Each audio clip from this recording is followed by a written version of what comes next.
Our next story is about the war in Gaza. A new report is doing the rounds. It's about the potential relocation of Palestinians. Apparently, 100 people from Gaza will be sent to Indonesia to work in the construction sector. And this is said to be a pilot program. If it is successful, more Gazans will be encouraged to go to Indonesia. I should add that they will reportedly be encouraged by Israel. But there's one issue with this new report. Indonesia says it is rubbish. So what's really going on here? Is Indonesia lying, or is there something else afoot? Our next story has the details. Look at this headline. 100 Gazans to move to Indonesia as part of a pilot work program. Next to this is the word report. This Israeli outlet is covering its bases. Next, look at this. 100 Gazans to migrate to Indonesia for work under new plan. This outlet goes further to shield itself, squarely laying the blame on an Israeli news channel. Once the bases are covered, both reports go into the details. They say that there's a migration plan underway, a voluntary migration plan. An initial group of 100 Gazans is set to fly to Indonesia to work in the Southeast Asian nation's construction sector.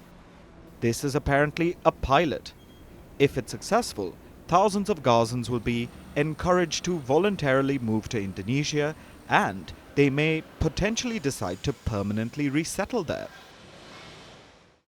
So according to the report, Indonesia is creating jobs for Gazans and willing to make space for them to permanently move there. And who's overseeing all of this in West Asia? It's not Hamas, the group that actually rules over the Gazans. It's not some charitable organization either. The person in charge of the pilot is apparently Major General Ghassan Alian, the head of an Israeli Defense Ministry body. If the pilot is successful, a new project will take shape, under a migration administration being established by Israel. This agency will reportedly head the project to relocate Gazans to Indonesia. Again, that is if that pilot is successful. The new project could be led by Brigadier General Ofer Winter, an officer that the Israeli media describes as controversial.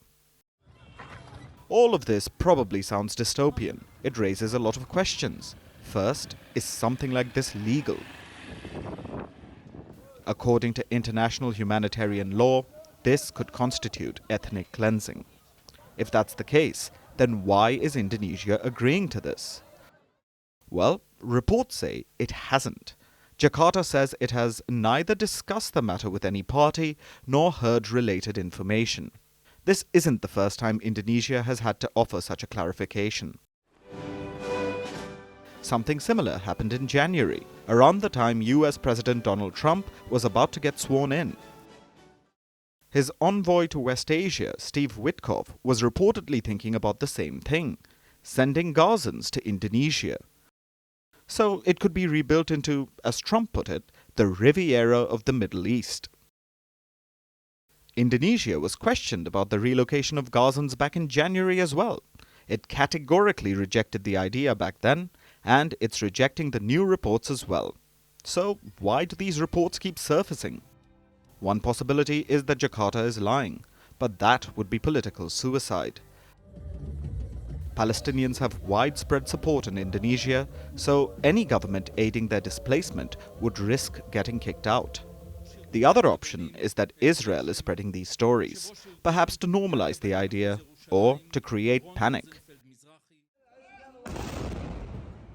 Israel has resumed the fighting in Gaza. Prime Minister Netanyahu says it's to pressure Hamas into releasing the remaining hostages. Talk of relocating Palestinians would definitely add to the pressure. Some Gazans have begun protesting against Hamas. If they fear being relocated, the protests could intensify. The other reason could be that the Netanyahu government is trying to drum up support. The resumption of the fighting in Gaza is contentious, to say the least. Israelis are protesting too. They feel it endangers the remaining hostages, so they are demonstrating against Netanyahu. Now look at this report again. It says a controversial officer could be in charge of the relocation project, and This officer is apparently loved by Israel's religious community. Could the report be Israel's way to placate the masses back home as well?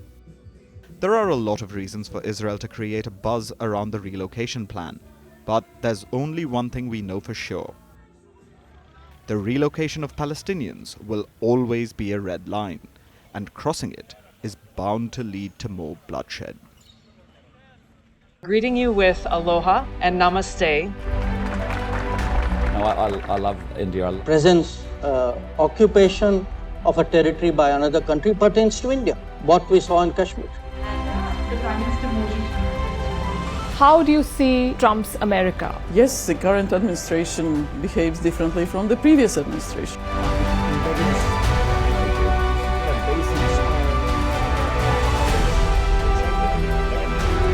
Are you saying that there are foreign powers who are trying to bring down the current government in Syria? Exactly. Iran, maybe Russia too. Prime Minister Modi committed to South-South, cooperation. Not over 50%. Is Ukraine prepared to pay the price for that peace? No compromises at the cost of territorial integrity and sovereignty.